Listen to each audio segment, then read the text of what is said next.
Hello, everyone, and welcome to the second talk of the 51st annual series of the Martin Center Research Seminar. My name is Nacha, and I am one of the co-conveners of the Martin Center Research Seminar. For those of you who don't know us, this seminar is hosted and supported by the Martin Center for Architectural and Urban Studies. This is the research arm of the Department of Architecture at the University of Cambridge. For the past 50 years, these seminars have been held in the Lecture Room 1 in the Department of Architecture at lunchtime, and hence the name of the series, Lunchtime Seminars. But with the global pandemic kicking in, we have decided to move the seminars online and have moved the start time from 1 p.m. to 3 p.m. in order to accommodate speakers and audience in other time zones. This transition would have not been possible without the support of the members of staff and students in the Department of Architecture. In particular, we would like to thank Dr. Ying Jin, Director of the Martin Center, who's been extremely supportive throughout the whole process of launching these online webinars. We would like to also thank to all attendees. Without your generous support and feedback, and most importantly, your attendance, these webinars would have not been possible. So looking at the register today, we have had people tuning in from all over the world. We are extremely pleased to be joined by the whole range of professionals in the built environment. And of course, special thanks to our speaker, Daniel Barber, for taking his time to support our seminar. So in terms of how today will work is that Daniel is going to talk for about 30 minutes, and then we will open up the floor to questions. There are several options for questions, but in order for this seminar to be as interactive as possible, we would really encourage you to virtually raise your hands by pressing the button at the bottom of your screen. Once you do this, we would then be able to promote you as a panelist, and then you can turn on your video and sound to ask the questions. If you choose this video option, please be aware that this event is being live streamed on Facebook as we speak, and that the webinar is being recorded and will go on our YouTube channel. If you prefer not to be on video, you may type the questions in the Q&A box, and my colleague and I will read out the questions on your behalf. Now I will hand over to my co-convener, Louise, who will introduce you to the speaker. So over to you, Louise. Great, thank you very much, Nacha, for introducing how this webinar works, and also thanks all my colleagues who are organizing this lecture at the backstage. And here I want to give a warm welcome to those attendees who are not distracted by the 2020 presidential election in the US and very wise to join us today. I'm also very delighted to have Professor Daniel Barber with us today. He is an associate professor of architecture at the University of Pennsylvania. Professor Daniel Barber, congratulations on your new book, published in the last few months, Modern Architecture and Climate, Design Before Air Conditioning. Today's presentation is also relevant to this book. It will review methods and techniques of architectural innovation in reference to climate, initially in the period surrounding World War II. This is a very interesting topic for researchers who are interested in how climate influenced the architectural design in the 20th century. And I will hand over to you, Professor Barber. You must have a lot to say about this topic. Thank you so much for that generous introduction, and to Nacha and the group for the invitation. It's really an incredible pleasure to be here. I wish that we were in lecture room 1, right, doing this together, but of course this is gives, as Nacha mentioned, an opportunity for maybe those from far and wide, such as myself, right, to more easily engage in the discussion. So thank you very much, and thanks to all for attending. I'm really looking forward to the discussion. And I should just say I'm also very happy to be following Barnabas Calder, who spoke last week, as many of you were in attendance. A talk that was valuable on many levels, and one minor value of it is producing a good sort of context for what I'm going to play out, which is a history, a kind of thinking about the history of modern architecture from the perspective of climate. So I want to talk about the history of modern architecture with a sort of different characterization of its historical patterns, right? I'm thinking about the kind of terms of cause and effect and its resonance in the present. And I'm going to talk it through with a couple of themes. And I'm building these themes out of my recent book that Luis mentioned. We'll just sort of look at a few images as we go. Indeed, most of what I'm presenting is developed out of that book to some extent.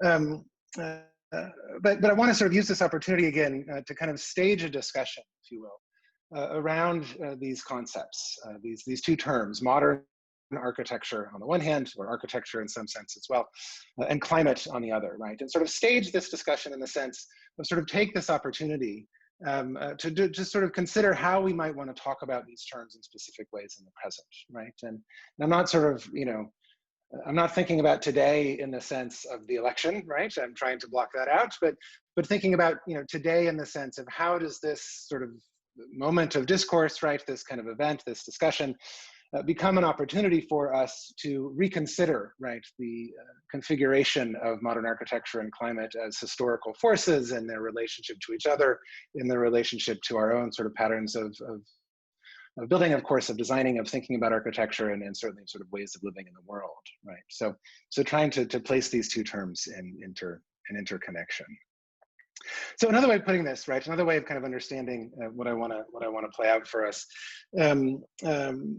is to think about sort of how we're trying to think about modern architecture from a different perspective, right? I mean, I'm talking amongst a group of colleagues, of scholars and students that are, of course, at various levels, well versed in the history of the field, and I'm trying to take advantage of this opportunity again, right, to kind of jump in to think about what's at stake again as we stage this discussion, as we think about the sort of contemporary resonance of some of the ideas and ideals of modern architecture, to think about the terms that sort of allow for this reconfiguration to occur most effectively.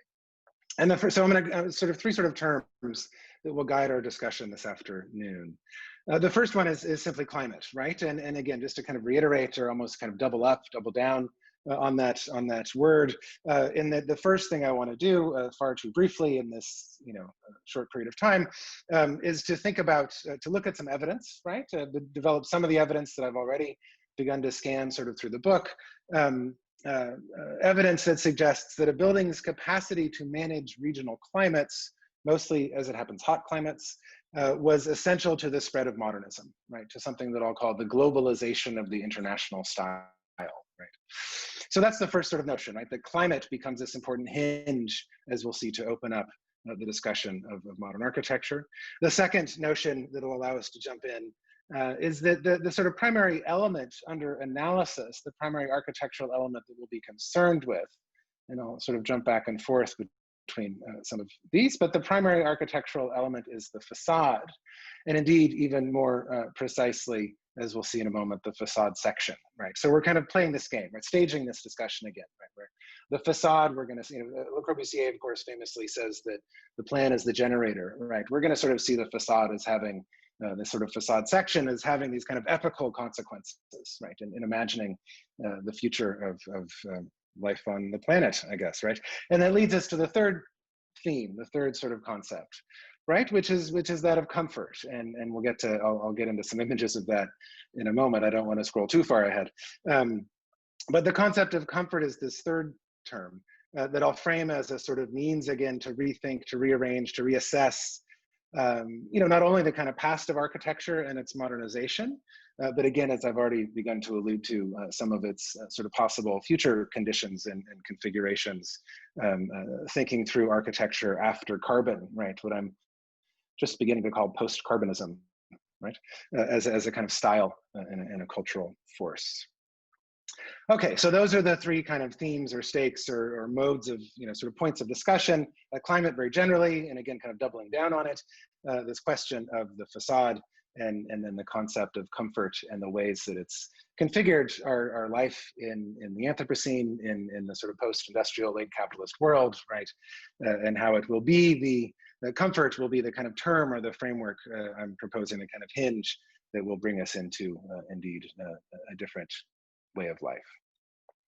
So having said all that, right, I'm kind of presenting a sort of a schematic, right, almost kind of bulletproof version of a kind of history of modern architecture from the perspective of designing for climate, designing with attention to regional and site conditions, designing according to a sort of broad range of concepts. Now we often refer to them as bioclimatic or performative, right, that adjust the building so as to better align it, right, align its conditions to the environment in which it's placed. And I elaborate that sort of briefly, succinctly for a moment, just to allow me to present the foil, right? So I'm kind of starting for a moment to, insofar as I'm telling a counter history, right, on the kind of precise energetic and climatic terms that I'll lay out, the sort of standard history, or indeed the kind of dominant building type, right, is the energy-hungry, fully sealed, curtain-walled, air-conditioned office building, right? I mean, this is our kind of foil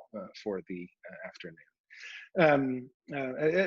Provides us with some of the stakes, and again, great to follow Barnabas in this regard, because if nothing else, or among many things, again, I don't want to pretend Barnabas's talk, it was valuable on so many levels, and the minor thread is that it helps to support something I want to say, which is that kind of, if nothing else, the richness of his presentation and of the book we're all anticipating allows us to kind of collectively proceed really, with a clear awareness that the specific sort of energetic condition of modern buildings is not necessary and inevitable, right? Things can be constructed otherwise, right?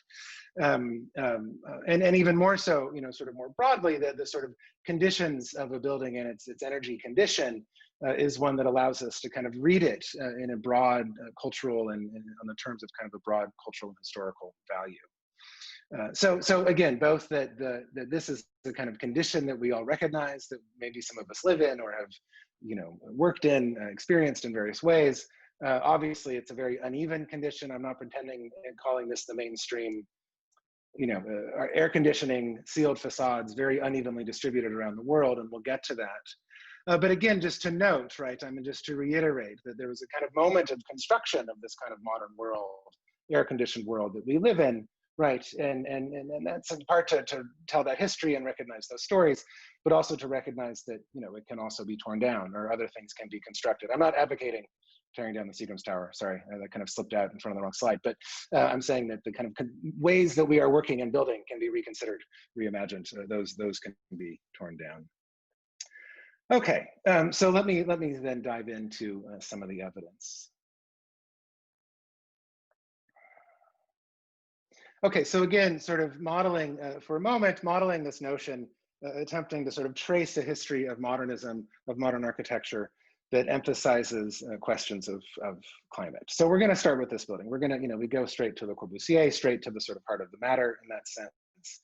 A project that some of you may know. This was a model built in 2005, in fact, of this 1931 project referred to as the Lotissement, proposed for Barcelona, proposed for the edges of the Plan Masia, one of the GATCAPAC plans for the expansion of Barcelona into a sort of immediate suburbs and hinterland.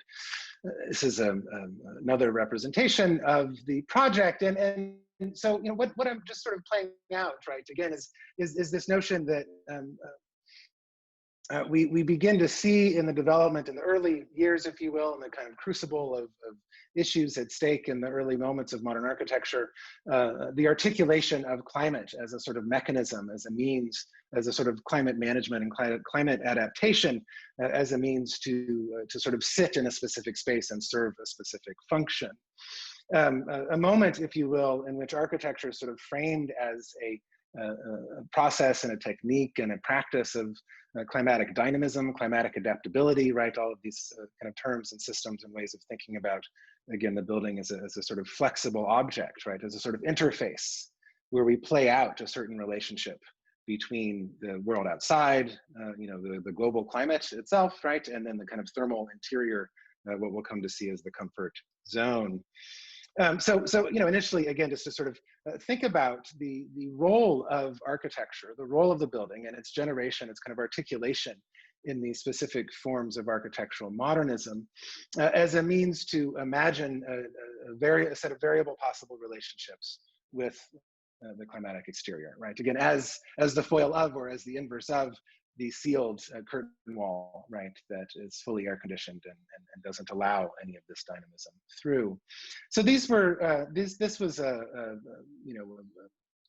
system of territorial habitation, right, that Le Corbusier developed in this project that's in fact quite dynamic. And as we see it structurally and in plan, we begin to get a sense, right? I mean, first of all, you can see, we saw this, well, we'll see it in other sections, but the sort of dynamism by which he's just sort of providing this circulation system, right? You have to kind of read across the plan and the section to see that this sort of ground floor, which might have looked like a garage, I'll click back to that perspective in a second, is in fact the sort of dynamic open space that operates as a sort of climatic, right, as a sort of flue, as a sort of space for the air to work through in its connection to the staircase and up to this kind of lantern above, right? Sorry, let me just get you to another section.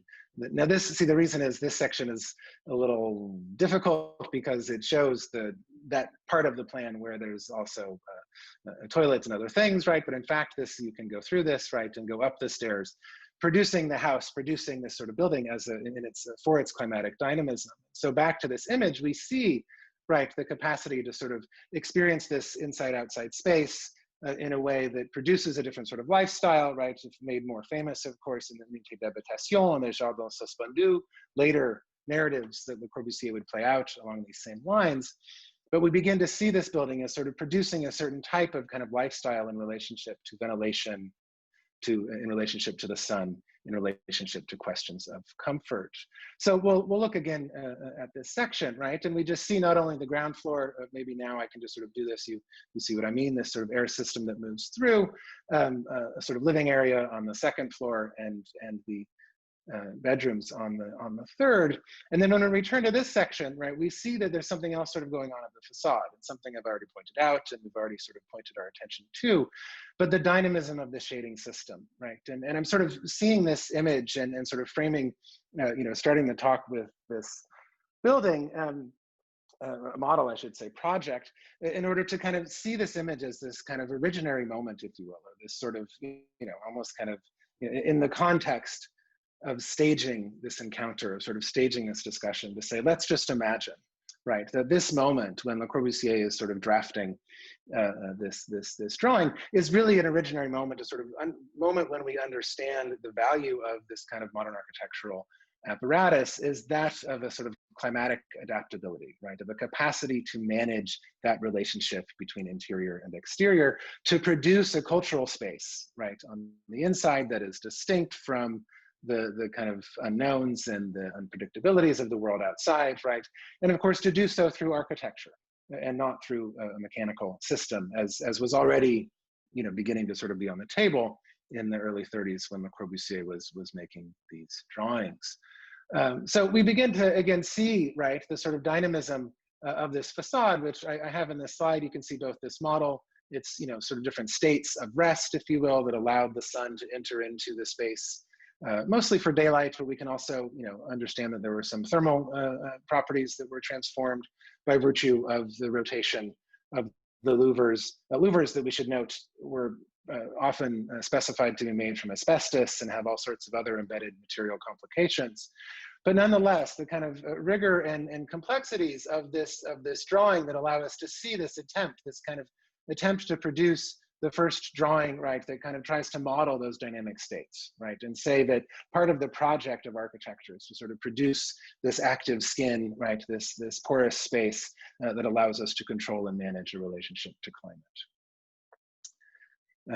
So we see, you know, another set of issues that will, a thread that will continue through the talk that plays across questions of climate, facade, and comfort, which is that of sort of media and the kind of apparatus of representation and the means by which we come to understand climate and human relationships to climate and the building as interface, even the extent to which, I mean, here's just sort of one other example. We'll see many of them, not quite hundreds, but one other example of the sort of dynamism of the kind of representational system that begins to emerge to think about buildings as the interface, you know, buildings as themselves kind of a media, right, a kind of space of interaction between inside and outside. So we'll play up that theme of media as well. If the facade indeed begins to be a representational system in the work of Le Corbusier that allows us to kind of imagine these different forms of these kind of dynamic relationships to the climate outside and kind of conditions, terms of climatic adaptability, it also sort of articulates forms these articulations as aspirations, right? Where these are drawings, these are kind of images, again, even the fact that it's unbuilt, that are attempting to sort of draw us into, I mean, this is the Corbusian, the kind of version of modernism already, right? But to sort of use these captivating images, right? To sort of draw us into this other state of interaction with the broader social field. And so we'll sort of leave this building on this slide, one of the earlier drawings of it that Le Corbusier made. And this figure on top in particular, I'm going to assume that he's catching butterflies or else, you know, needs to take a shower and there's flies around his head. I don't know. But this sort of space of the rooftop and the building is this, you know, again, far more dynamic environmental apparatus even than I'm imagining it on its kind of mechanical, it's kind of functional climatic terms, but as a sort of space for exploration of the natural world, right? So we see this, again, this kind of aspiration of modernism in this, in its climactic adaptability that has to do with kind of modeling these complex relationships to nature. We'll play that out as well, just kind of planting some seeds, if you'll forgive the pun. Okay, so climate, facades, comfort, some of these other themes also beginning to circulate. So we're going to jump to another facade, a facade, you know, that begins to complicate in ways that I'm not going to examine at length today in terms of, you know, maybe, I mean, well, I do examine them in a sort of underhanded way, which is to say that when we move from Le Corbusier in Barcelona to Brazilian modernism in the 30s and 40s, many of you probably already imagine a kind of narrative of influence, right? That is to say that the Brazilians sort of received, you know, Corbusian wisdom and transformed their buildings accordingly. And again, I'm not going to play out the details, but it was much more of a two-way street, let's say, in those forms of influence, and we'll see that play out in a few instances. So we'd rather than saying Le Corbusier, let's change the narrative, right? Rather than this kind of originary idea that starts with Le Corbusier and goes to Brazil, let's just kind of begin to recognize, and we'll see more evidence of this, that as modern architectural ideas were disseminated, the capacity for a building to dynamically engage with its regional climate was one of the more appealing ideas it presented, right? In ways that we could begin to articulate this premise of modernism and progress and entering into a different type of global discourse, while also managing, again, often in the sense of negotiating heat, right? Managing the climatic conditions of a given regional space. So this facade becomes really interesting to us, this facade drawing, both again in the kind of continued history of modernism that we're tracing and the kind of reimagination of buildings as sort of apparati of climatic adaptability, and then also in almost at a kind of historiographic level, right?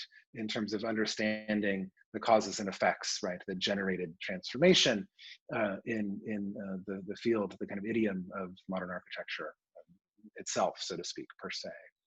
So, but let's walk through this for a second, and let me just sort of, skip to this image that just gives us an image of the interior as well, so we kind of can see what we're talking about, right? But it's just to begin to suggest, right, that what's on the table in a design such as this is a real sense of how to sort of dynamically engage, right? See the facade again as this interface, as the system, as a medium through which to enact, and you know, both materially and symbolically, right? A sort of set of habits and practices that form a kind of cultural relationship to climate, right? So, you know, so we imagine sort of waking up in the morning, possibly opening up the sash and allowing some fresh air in, or maybe that was open all night, right? Depending on how the lines were adjusted. You know, later in the day, you might enjoy the fact that the sun is being blocked, in most days probably in Rio. At other times, you know, you might want to adjust that as well, right? That you're sort of allowed to have this sort of dance, this sort of choreographed system with the facade that changes both the daylighting and the thermal conditions of the interior. So, you know, again, I'm sort of playing a game tonight, or staging a discussion this afternoon, sorry, not tonight, in which we're trying to sort of manage and imagine and think about these other threads of modern architecture that allow us to sort of, you know, feel its weight and its resonance in our contemporary scene. And so talking through some familiar narratives, again, of these translations from European to Brazilian ideas, but also wanting to characterize them somewhat differently, right? So if on the one hand, I'm trying to propose that the way that these elaborations, one of the ways that these elaborations of modern architecture played out, one of the ways in which the international style became a sort of global phenomenon, right, was through this climatic dynamism. And again, I'm just going to sort of bounce through some related images for a second to build up the evidence. One of the ways, again, that modern architecture proliferated, that the international style was globalized, right, was through this question of climatic management. We also want to kind of, can sink into the sort of details and the specifics of a given building to just take a second to understand in a little more detail how some of those dynamics play out. So again, back to what I imagine is familiar territory, a building I hope most of you know, or I don't know, anyone beyond second year or kind of having completed the history survey has probably seen this building. The Ministry of Education and Health, designed by Oscar Niemeyer, really by Lucio Costa, with Oscar Niemeyer and a much larger team in the late 1930s, leaving to the side, again, the sort of question of influences and trajectories relative to Le Corbusier for a moment. But recognizing that, part of what's at stake here is not simply the climatic dynamism I've been focusing on, but its representational qualities as a symbol of, again, a kind of entry into modernity, right? And we see this quite directly. And so when we're thinking about the facade, right, which is to say we've kind of gone from climate, if you will, with Le Corbusier to this kind of emphasis and focus on the facade in this discussion, thinking about the facade as this kind of face that is put on, right, as a mask, right, of course, with much a rich term today, as a mask, right, but also, of course, as a system and that holds all these dynamic elements that I've already been noting, which is to say that, we're also looking at the sort of intentions and projects of the democratic authoritarianism, as it was known in the later literature of Getulio Vargas, right? The kind of use of modern architecture as a symbol of a certain approach to governance, right? And of a certain kind of, again, attempt to enter into or become a part of a broader kind of global economic stream, right? So this kind of way in which we see architecture, I mean, it's an important point, right, that I want to belabor for a second, because again, this building is hopefully quite familiar to some of you, maybe some of you have even been there. One of the things it indicates is that, all of these elaborations on the facade were in a sense ineffective, right? They were not thermally very operative. They provided some daylight management, right? But they were, we recognize a surplus, right? There was something more going on than their functional capacity. They were there for a reason that was not purely functional. They were there for their symbolic sort of representation of a different way of life, of sort of moving Brazil in this case, right, into a different sort of condition. Whether we see that as a kind of benevolence of public health and education and kind of management of populations, or as the, again, the sort of, domination and oppression of sort of, seeing the public as a population to be optimized, right, and the kind of rendering optimizable, rendering computational, if you will, right, the sort of public sphere on these broader terms, we nonetheless see that this is a kind of facade of modernism that's aiming to sort of draw, right, to use a building to sort of draw this system into a different socioeconomic state, right, into a different socioeconomic condition.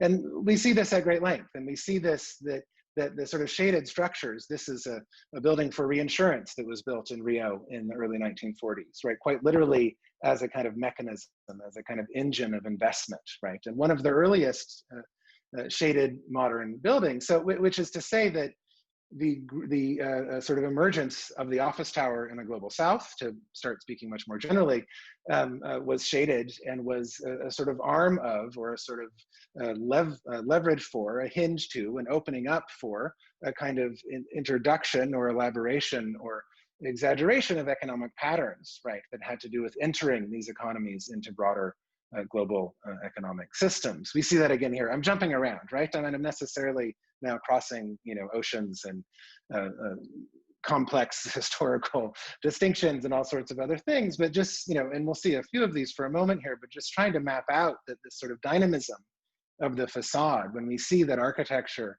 is a device of climatic adaptability in this immediate post-war, in this kind of, post-colonial, post-colonizing, neo-colonizing, sort of endo-colonial moment, right? I mean, amidst all of these complications of that period, we see that one of the effects of this kind of shaded mechanism was as a means to bring and perpetuate, to sort of perpetuate a certain type of colonial system, either under the name of a sort of corporate condition, as here in the British Petroleum headquarters in Lagos, Nigeria, or as another sort of emblematic example in the elaborate embassy and diplomatic housing projects that the US developed around the Middle East and North Africa as part of, obvious kind of elements of the Cold War, right? So we see that shaded modernism, right, and these kind of dynamic aspects served in part to integrate, right, to globalize in a sense, both of sort of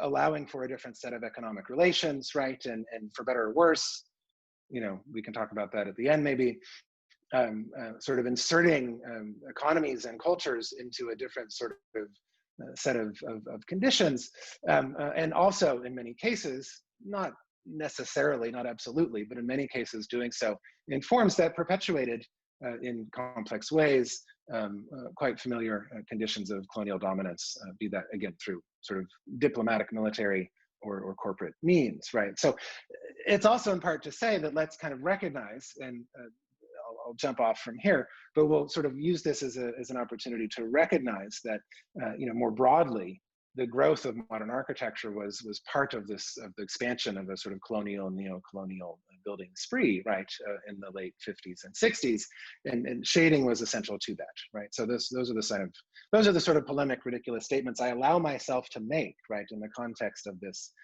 staged discussion, right, and we can temper them, battle them out as we proceed. Okay, so I want to shift gears then to the third part, and I'm probably going to go 5 minutes over. I'll do the third part quickly. To this question of comfort, right? And this question of how these narratives that I'm telling and these kind of arcs that I'm starting to craft, and in a sense, these kind of causes and effects, right, that we're beginning to model, kind of hit the ground, if you will, or sort of hit a wall, maybe is the better phrase, when we start to think about this question of comfort, right? And if I've alluded already to the fact that, from a contemporary perspective, the dynamism of the shaded facade is not incredibly effective as a thermal device, right? If you go to the Ministry of Education and Health, for example, or here we have one of the dynamic facade of the Mamai building that we saw. This is again, we just sort of stopped at these buildings for a moment, but this is one of the insurance buildings that we walked through that had a very elaborate set of facade systems supported by these cantilevered frames. And then this one we missed, actually. Sorry, let me go back to it because it's such a great image. We missed this one, the Marquês do Herval, right, where you're seeing this kind of interaction with the shading screen, right? And also I love the fact in this image, right, that you're also seeing the sort of neo-Baroque, relatively contemporary buildings going on next to them, and kind of understanding those transformations of climatic dynamism. But at this point, by the 80s, right, all of these buildings had, for the most part, lost their shading systems, and window air conditioning units were, chiseled into, broken into those facades, in recognition that again the means to, when as comfort standards rose in the post-war period, the capacity of that dynamic shading system was ineffective. It's not to say that non-mechanical, biodynamic shading device-based systems are not viable today, right? In fact, they are. And the technology, of course, has expanded dramatically from the period of the 40s and 50s, but that in this moment, and as we kind of follow this arc of history and think about these causes and effects, we recognize that one of the sort of situations, causes and effects that emerged was this integration in globalizing the international style, in really integrating Brazil, if you will, into the global economy, was through air conditioning, right? Was through the sealing, post hoc sealing of these spaces, and the insertion of mechanical systems to maintain certain temperature norms.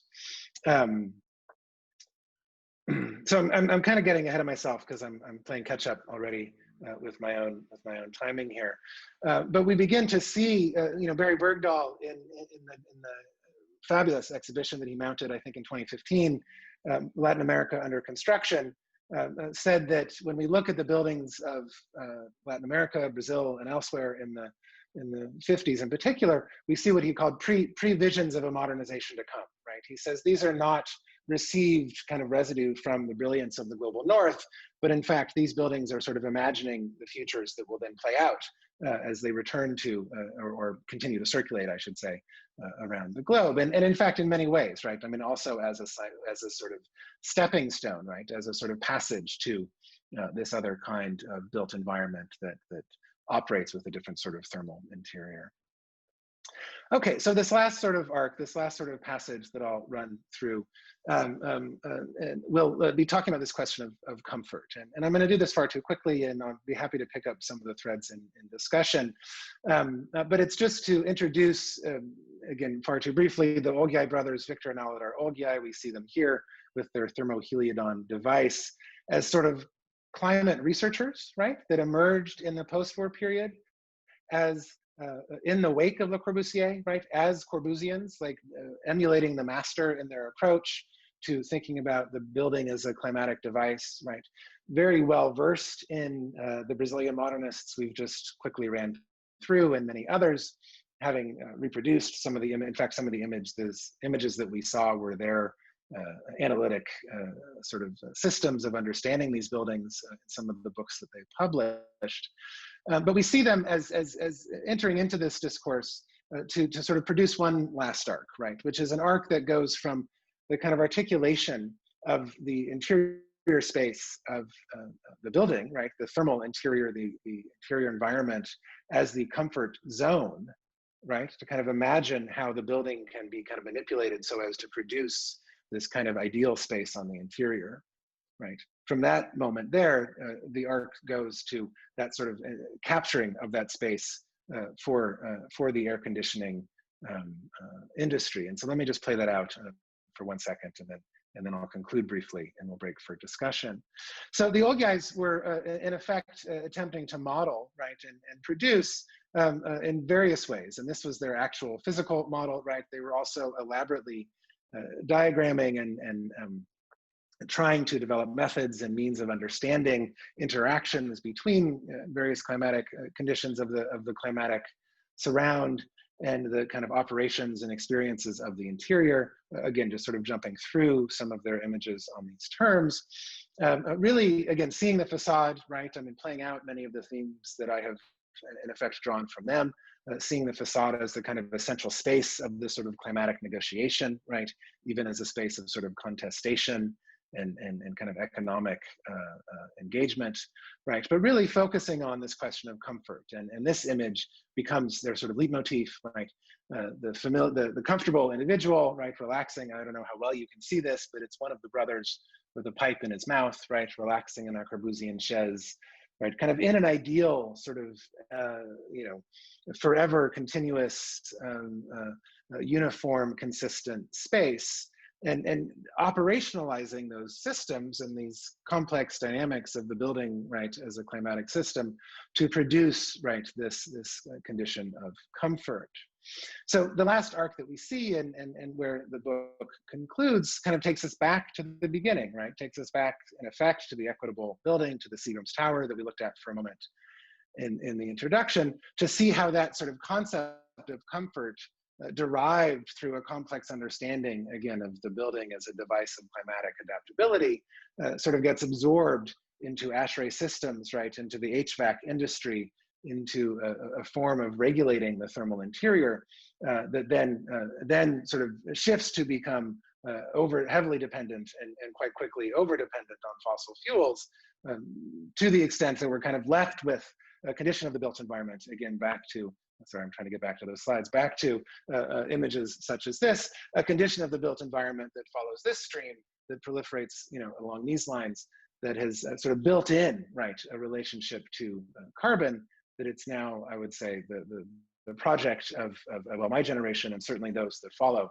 to disrupt, right, and to imagine other forms of building, other sort of post carbon forms of architecture and post carbon forms of life. I'll stop there. Yeah, thank you very much for that very interesting presentation. Now let's just, if I can stop your screen sharing. Oh, right. Yeah, I'm sorry. I can stop that. Sure, of course. Okay. Yeah. Right. So Now we're just waiting for people to type their questions or to raise their hands. So again, I Sure. would really encourage people to raise their hands and come to the panel to speak to our speaker. But while we're waiting for that, I do, yeah, it's very good to see faces, and that's interactive as well. So we would really encourage that. In the meantime, I do have some questions. So you mentioned a little bit about the idea of comfort and the thing that architecture being like a product of discomfort almost. I wonder if you can elaborate on this this idea that you put on your book about people conditioning. So the example that you gave about the presidential election, not the one today, but the one in the 70s. So I thought it was something really interesting, and maybe you wanted to tell us more about that. Yeah, sure, great, thank you. No, thanks for that opportunity. Yeah, and again, of course, all of these are sort of strands that we can tease out. I think what one of the things that this sort of research reveals is the extent to which we, and I'm doing scare quotes if you can't see me, right? Because I'm using we very conditionally. We in the sense of certain social groups, very unevenly distributed across the globe, right? But let's say we of the industrialized economies that live in mechanically acclimatized spaces to some extent, right? We have become conditioned to expect a certain type of interior environment, right? It's not necessarily the most, I mean, it's not to say that endless studies don't sort of clarify the kind of health and often public health issues at stake, but it's not necessarily the best for us individually in terms of our health. It's not necessarily the best for our building materials or other parts of our lives, right? But its universality has kind of forced us to adapt, right? So as ASHRAE has kind of tightened up recommendations and regulations around conditioning, around heat and cooling and comfort, and humidity in particular relative to comfort, we collectively, again, this kind of certain individuals have adjusted our expectations accordingly. So when we see it on those terms, part of what we recognize is that the carbon challenge, if you will, right? I mean, it's in a sense a way to reimagine, to rethink, many of the discourses until quite recently on renewable energy were something along the lines of, we will never satisfy our current energy demand through solar energy, right? We will always need fossil fuels. So what if we say, okay, well, maybe we can change our energy demand, right? So maybe instead of saying, here's this level, we can't reach it with solar, we say, okay, we don't need to turn the thermostat up as high or down as low. So here's this level. So maybe we can't, or whatever. I mean, that's not very scientific, right? But that we can reach with a combination of renewables and all sorts of other things. So the point, the real point, sorry, just to sort of play that out one more step, right, is not only that our aspirations, our adjustments, conditioning ourselves otherwise, right, having different expectations of interiors is essential, but also that architecture, broadly speaking, right, has a promising role and opportunity to be a space that makes that, to be a kind of discourse, a profession, a discipline, a framework that makes that sort of condition that we might see as discomfort or as transforming our expectations to sort of render that culturally dynamic, right? Render that space pleasurable, right? So that it's okay to be hot in the summer because of the architectural experience that you're engaging, right? Or it's okay to be, to be cold in the winter. The example that you referenced was a sort of fireside chat that Jimmy Carter gave that, the short version of it is that it kind of lost in the election in the midst of issues with, the geopolitics of Middle Eastern oil. and Jimmy Carter in the second oil crisis of the 70s, giving a talk when, basically saying America we can negotiate with Iran because we can reduce our energy demand, in effect, and we can reduce our energy demand by changing our habits. And he was wearing a cardigan sweater, and this cardigan sweater, this wool sweater, became a sort of emblem of the campaign, right? That you can sort of put on a sweater, and then we don't have as much tension with the Middle East, and instead of the more bombastic New World Order, right, that followed in the Reagan-Bush era. And I'm going to not go past the Reagan-Bush era in presidential politics today, and stop there. Okay, thank you very much for that. So we have one hand raised, so I will just promote Miles to the panel.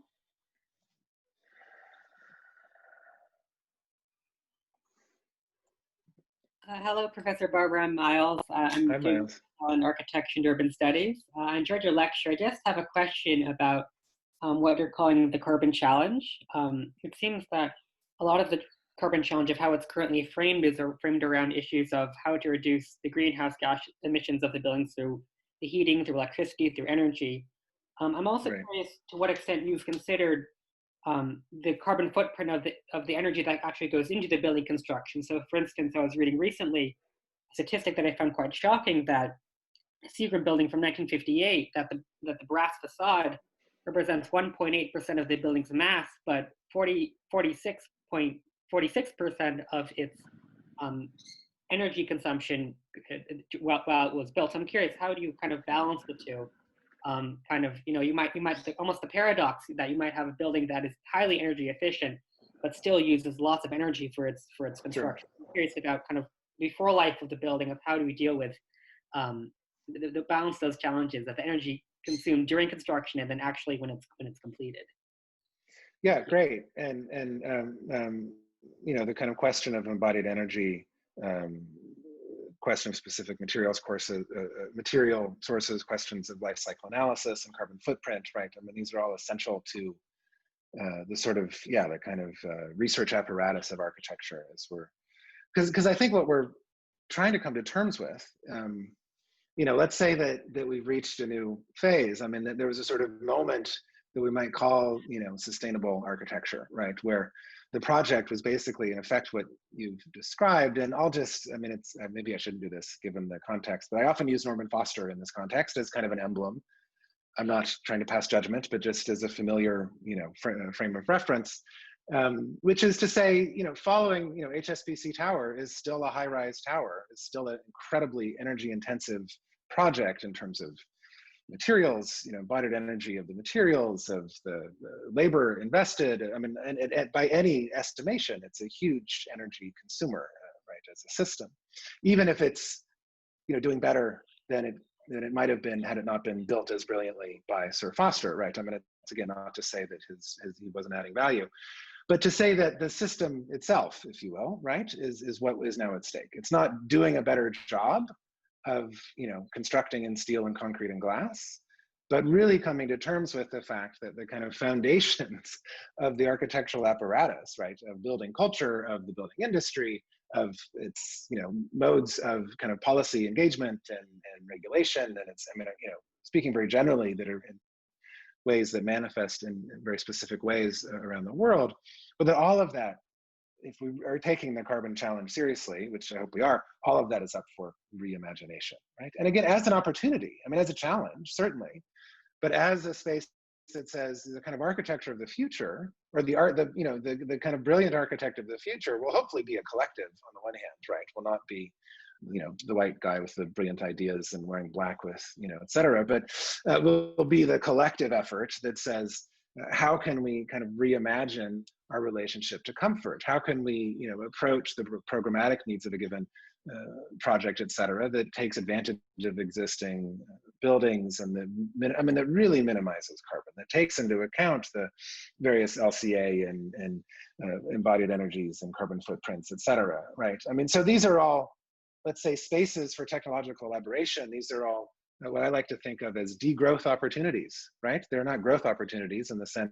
of a niche part of the architectural market that you can find and expand your career. No, there are degrowth opportunities that are a niche part of the architectural market that you can find and expand your career by articulating, by producing, right, a kind of zero carbon, right, by kind of producing a kind of break to the kind of acceleration of constant economic growth and the carbon costs that are associated with it. How architects can render that break, right, which of course has all sorts of negative connotations, culturally valuable in collaboration with sociologists, economists, political scientists, so many others, I think again is one of the degrowth opportunities of the near future. So I guess embedded in that is to affirm that indeed it is a paradox, right? And I mean, do we need to start talking about like, well, the greenest building is the building that's already there, and retro first, and all of these are hopefully kind of obvious elements. And I say that hopefully, knowing that even in my own institution, those basic sort of principles are not even on the table, right? I mean, it's still kind of computational form makes us happy, right? So how we're reimagining the sort of cultural promise of architecture, I think is a big part of this question of how that will play out in terms of new types of footprints, new types of energy systems, new types of energy use. Now we have a question from Lucas Sharma. I'll read it. It is on the Q&A panel. Modern architecture emerged as a device of climate adaptability. How we correlate it with materials used in constructions. Ingredients of concrete cause environmental destruction. Le Corbusier experienced various facades to control sunlight in Chandigarh in 1950 and are effective to date. What ideas we have behind use of concrete? Right, so a great question, and in a way kind of related, right? Because of course, the issue of recognizing that materials, have implicit costs, basically, relative to energy questions. I mean, concrete is a horribly destructive material environmentally, right? And so, sorry, the question disappeared. That's okay. Concrete is that's okay. It's no big deal. So concrete has its challenges, and I think again, what it alludes to, what it brings out is the nuance, right, of our kind of historical revisionism, or my historical revisionism, right? Which is to say that, of course, part of what I'm trying to identify is that as a design apparatus, modernism imagined itself in these substantive instances that I record as having a capacity to engage effectively with climate, right? It did so with the tools of modern architecture, concrete, steel, and glass, let's say, right? And of course, various sort of formal questions, all sorts of other things, but with the materials that were, let's call them climatically compromised, right? So yes, I mean, it's not to say that these are buildings that we want to emulate, that we want to copy, right? We don't want to rebuild, we don't want to now build the Barcelona Lotissement out of steel and concrete necessarily, right? At that scale, one can imagine all sorts of Rambirth products probably, but in any event, that's not sort of what's on the table, but it's just to recognize that the kind of terms of innovation involved a kind of integration with the climatic region. Everybody's frozen. Can you still hear me? Yes. Yes. Yeah. Okay, sorry. So the kind of terms of the way that the modern architects kind of imagined themselves, producing novelty, integrated questions of climatic rearrangement, right? Of the way that the thermal experience emerged. And we could look at the Villa Savoy and the sun shining into the kind of main living room through the, the kind of raised garden space again. How does this become a sort of tool for a different type of sort of experience of the climate, right? So the ambition in that sense, if we're emulating those aspects of modern architecture, it's not in terms of the use of concrete and whether they were sort of good or bad in specific regional conditions, but rather understanding that kind of approach to the climatic dynamism of the building as an essential part of its kind of engagement with systems of politics, of economic threads, of cultural issues, etc. Okay, we have more questions. Yeah? Yes, we have a Yeah. similar questions to what we asked Barnabas last week. So, concrete, are we allowed in the future? Yeah, I mean, no, frankly, right? I mean, but there's a lot of things we're not allowed to do, right? That we still do. I don't see why. I hope, I guess I would put it this way. I hope that the flowering of architectural knowledge and, technological expansionism as we take on questions of climate more seriously will help us explore other materials that are less carbon dependent. I mean, I don't see it as like we're now going to, there was a funny moment when Mayor Bill de Blasio of New York City announced the Green New Deal for New York, right? And this was in the context of the Green New Deal getting really beaten up in its more national ambitions. And so de Blasio says, we're going to do this in New York. And at the press conference, kind of off the cuff, unprepared, not in the speech, says, kind of furthermore, we need to stop building out of steel and concrete and glass, that these are destructive buildings, these are carbon hungry buildings. And, it was like, no more buildings like this in my city kind of statement, right? And immediately, the sort of business news, was like, then there's no more buildings, right? I mean, this does not compute, right? The building industry as existing in a space such as Manhattan, for example, in New York City, is not welcoming the opportunity to completely adjust its material foundation, right?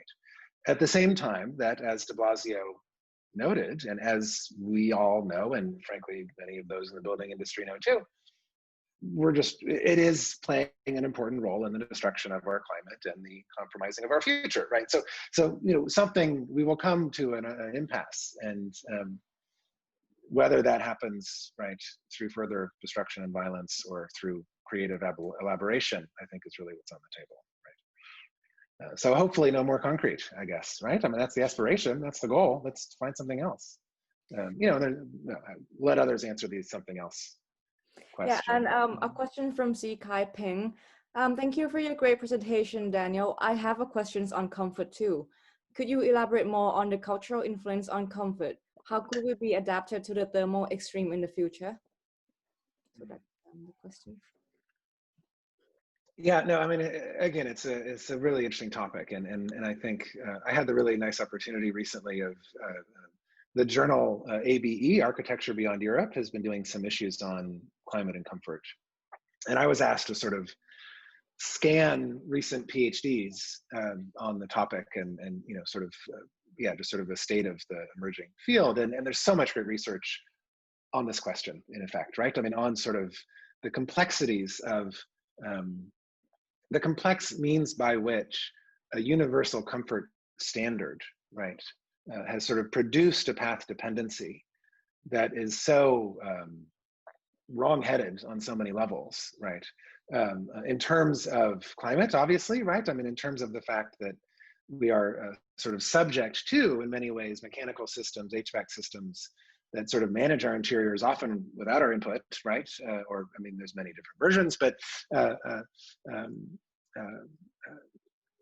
we become, whether manually or otherwise, kind of subject to, right, these comfort systems that are, of course, carbon dependent, but also, as also is implied, that we are, in fact, quite adaptable in the whole realm of research around adaptive comfort is both wild and interesting, and also in its own ways kind of problematic and complex in its cultural assumptions, right? But the basic premise is, we have been constructed as a certain type of comfortized, acclimated subject, right? I mean, all of these kind of terms start to take on other resonance, right?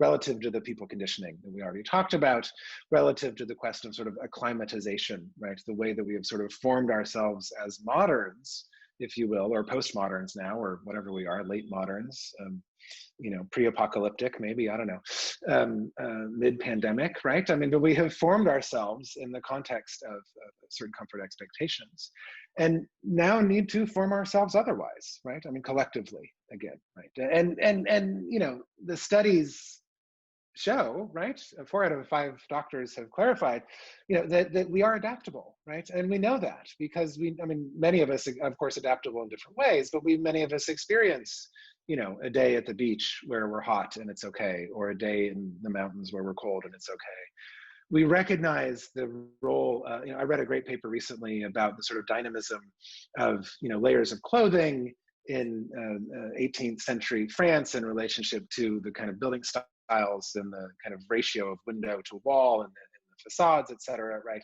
The dynamic relationship between the building system, the system of clothing, and then of course our kind of cultural expectations of comfort. And we could add, various sources of warmth and energy systems and other sorts of factors to that equation. But we're poised to reimagine that, right? And I think that, and many are already, right? And many are at the scale of the kind of engineering level of, managing these interior systems. Many are at the scale of the kind of architectural speculations and imaginaries as well. But again, I mean, I realize I'm repeating this refrain quite frequently, but I think it's the horizon of creativity in architecture, right? How can we reimagine comfort? I've kind of stopped using the term discomfort because of its obvious negative connotations, but I guess I just used it again, right? So, how can we become adapted to less comfort, at least those of us in the industrialized North, right? How can we sort of imagine and live our lives, colder, warmer? Adjusting in different ways so as to manage carbon differently. There's something of a different question around thermal extremes that also, is another kind of degrowth industry, let's say, right? I mean, one imagines if we look at California, if we look at, of course, Australia around this time last year, and the kind of anxiety I know many of my Australian colleagues as the summer approaches, is this another fire season, right? Our built environment is subject to radical and unpredictable transformations now. It's not in the coming climate disruption, right? It's unevenly distributed today, right? I mean, when William Gibson made his famous quip that the future is here, it's just unevenly distributed, right? He was thinking about the future is already here, it just hasn't been evenly distributed. It was read more as like, not everybody has a cell phone yet, right? But I think today it sort of resonates more as, my region's specific climatic calamity has not yet, interrupted my daily life, right? Whether that's a flood or a fire or a hurricane or whatever the case may be, right? Okay, I think we have 2 more virtual hands, so I will promote both of them at the same time. Great.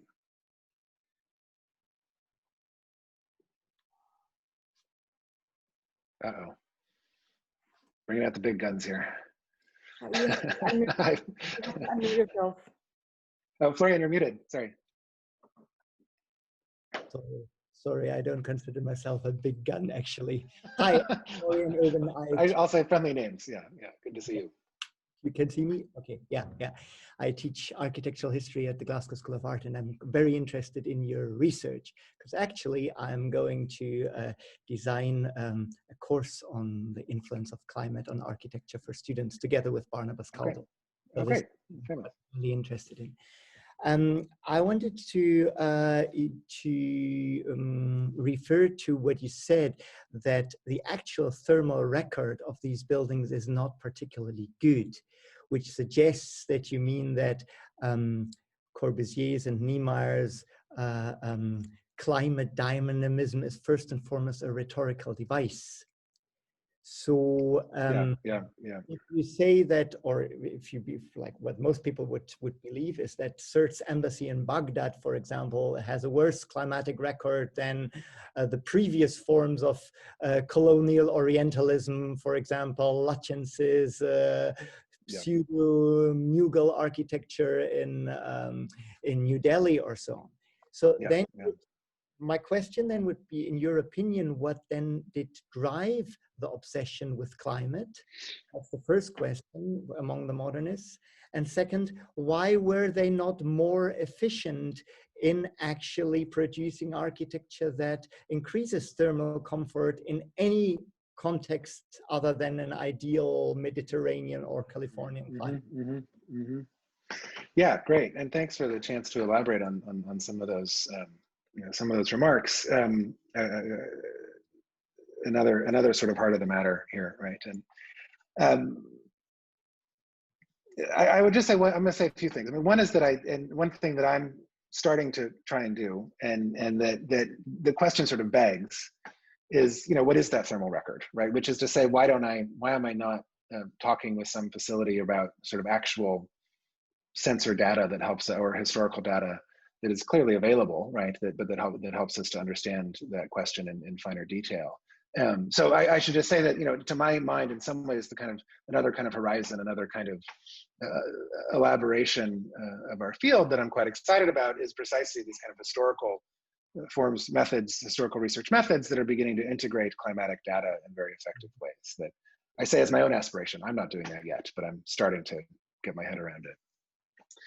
You know, which is in part to say that when I say that they didn't perform very well, I'm saying that out of anecdotal evidence rather than, you know, data, right? And also saying that to emphasize that, you know, that again, back to the sort of, in effect, the question of people conditioning, that, you know, we see this in many instances.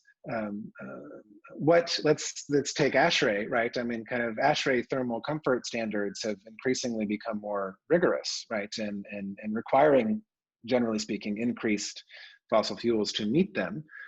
If you place, you know, the Ministry of Education and Health and its attempt to manage thermal conditions with a kind of identical building, you know, in that space that has an air conditioning system, an HVAC system, you know, it's pathetic, right? I mean, the power of oil, petroleum, or carbon, you know, so overwhelms the management through shading devices, right? That it's not a fair comparison. Is kind of my point, right? And however, that doesn't mean that it's better, right? That doesn't mean that it's the right system to use, right? That means that if our goal is a kind of universal conditioned system around the world, then we should use, you know, we need to plug in these units, right? Or we need to upgrade our systems. If our goal is a, you know, diverse regional experience of different climates, according again to this kind of nexus of adaptability with the building and our, you know, our clothing and our culture in effect, then, you know, maybe it performs just fine, right? So it's in part to say that it performs according to a standard that is in effect out of date. And that maybe that standard is something we want to reimagine or recapture or sort of, you know, crawl towards a little bit as we think about the future of the built environment. You know, and why I want that data, you know, what did it really feel like in that space, right? And how does that relate to ways that we maybe might feel comfortable today? You know, maybe they perform just fine, but, you know, because of the kind of supply streams around air conditioning and energy increases, the units were, you know, the air conditioning units were placed all the same. So it kind of answers the second question too. And although, you know, I'm just scratching the surface. I mean, these are fascinating questions that we could talk about for hours.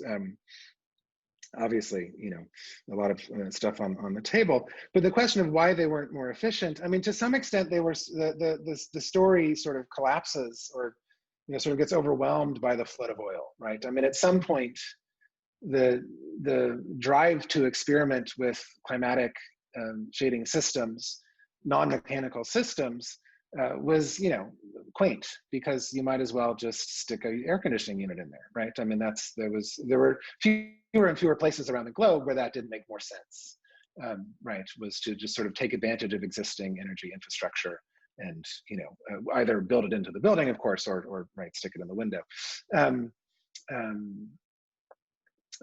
You know, which has its own, yeah, sort of nuance and complications. I mean, let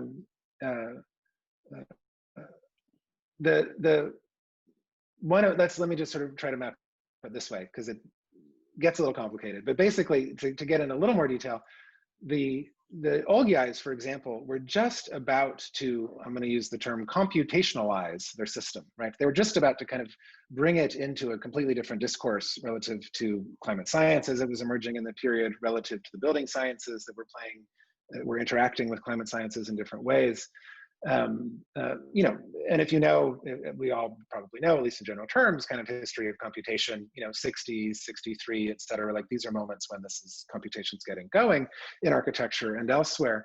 And it was in precisely that moment when oil, you know, when the kind of capacity to sort of condition began to overwhelm this discourse, right? And if you think of, I mean, they were at Princeton in 1960, you know, in the midst of these postmodernist discussions, right? That were in effect saying, you I mean, we're so not caring about climate. It wasn't, it was just not even an issue, right? I mean, a recognition just by omission that energy was not on the table. The sort of gray and white debates and all the, famous theoretical debates of postmodernism just help us to see how much energy was out of the picture, right? So it had just sort of become a non-issue on cultural terms as the architectural discourse started to elaborate past it. I think there's another set of questions, and I'll try to do this quickly, and then we'll take the last one. But this question of the neo-colonial, right, and the kind of recognition that in effect modernism is kind of setting itself up for poor climatic performance, right, in another read or another way of kind of describing some of what I had said. And I think that's very true. And I think, and I think it helps us to, following on what I just said, right, and the reason I'm sort of playing with this term these days, post-carbonism, right, is because the kind of postmodernist facility with historicism and other styles was done, of course, as we all know, largely on the terms of representation. But part of what we're recognizing as we kind of face the, if you'll forgive me, the kind of carbon profligacy and ecological destructive capacities of modern architecture, right?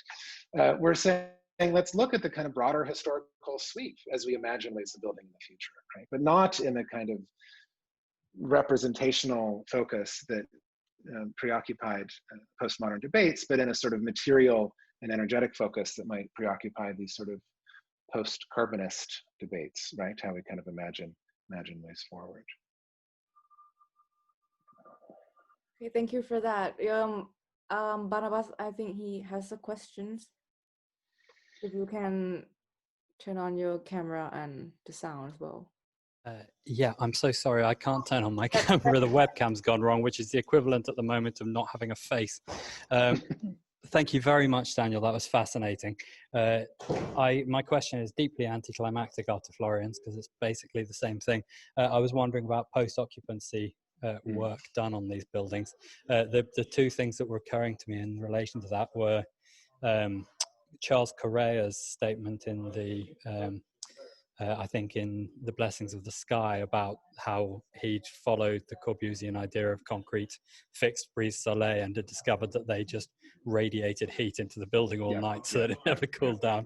But I was just wondering whether there had been time to look into this or whether it was just something that never happened, as it didn't for most modernist researchers for all I've seen. And to give one last cheering thought, which is that it's finally happening now with Ian Jackson, my colleague who you know, who's doing post-occupancy work 60 or 70 years later for Fry, Drew, Drake and Lasden's buildings in Ghana. Yeah, and I think in a way that's the that's the pattern. I mean, there's not a lot that I've found. I mean, again, it could very well be somewhere, but there's bits and pieces of let's say I'll just call them scientific post-occupancy analyses of the climatic condition of these spaces, right? And I'm using that term to differentiate from the kind of more anecdotal or impressionistic or affective discourse that, of course, we know in various forms. Insofar as that has emerged, and I've been increasingly excited to see it, more and more of these sorts of projects. They're pretty disarming. I mean, most of these buildings don't perform very well on the terms that we have today, and it's the history of architecture is full of modern architecture, perhaps in particular, is full of climatic misapprehensions, right? It's not, and it's quite a difficult.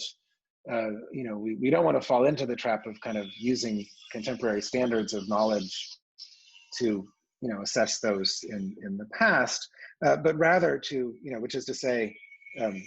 The concrete in Sandagar, I think probably, Correa's narrative of it is of course the right one, right? I mean, it's the absolutely wrong material in that context as we see today. But it's to say, how can we sort of leverage this knowledge to sort of productively dispel some of our narrative tropes and some of our kind of senses of cultural inheritance to focus it in different terms, right? And as in many ways, as Barnabas's book is doing as well, and you know, Ian Jackson's work that I follow quite closely, of course, around some of these questions. I'm gonna, you know, maybe I think this is the last question, right? So I could end in a kind of grandiose statement, right? Would that make sense?